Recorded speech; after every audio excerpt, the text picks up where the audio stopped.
लोकसभा में नेता प्रतिपक्ष और कांग्रेस सांसद राहुल गांधी ने सावरकर से जुड़े मानहानि के मामले में बड़ा दावा किया है। राहुल गांधी ने बुधवार को पुणे के एक विशेष एमपी एमएलए कोर्ट में एक आवेदन दायर कर यह दावा किया है कि मामले में शिकायतकर्ता सात्विकी सावरकर नाथूराम गोडसे का वंशज है।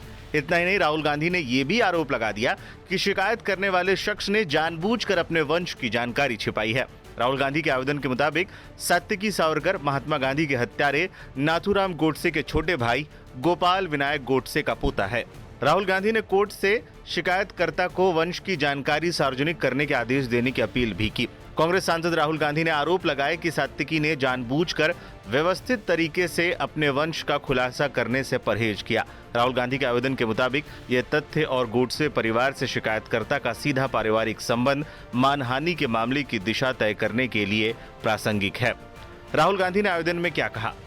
वकील मिलिंद पवार के माध्यम से दायर आवेदन में राहुल गांधी ने कई तर्क दिए। इस दौरान उन्होंने इतिहास की कई बातों का जिक्र भी किया।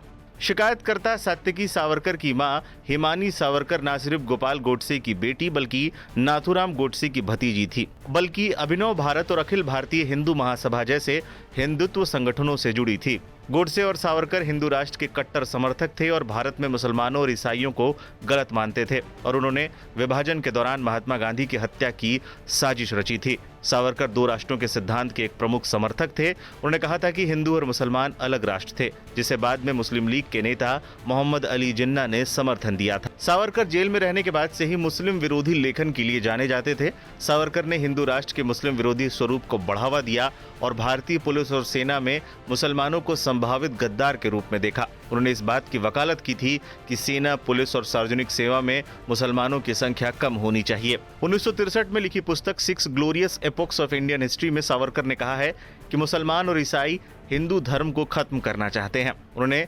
बलात्कार को राजनीतिक हथियार के रूप में इस्तेमाल करने की वकालत की थी। उन्होंने ये भी लिखा था कि युवा और सुंदर मुस्लिम लड़कियों को पकड़कर उनका धर्म परिवर्तन कराया जाना चाहिए और उन्हें मराठा योद्धाओं को इनाम के तौर पर दिया जाना चाहिए, ठीक उसी तरह जैसे मुस्लिम शासक टीपू सुल्तान ने हिंदू महिलाओं को अपने योद्धाओं में बांटा था।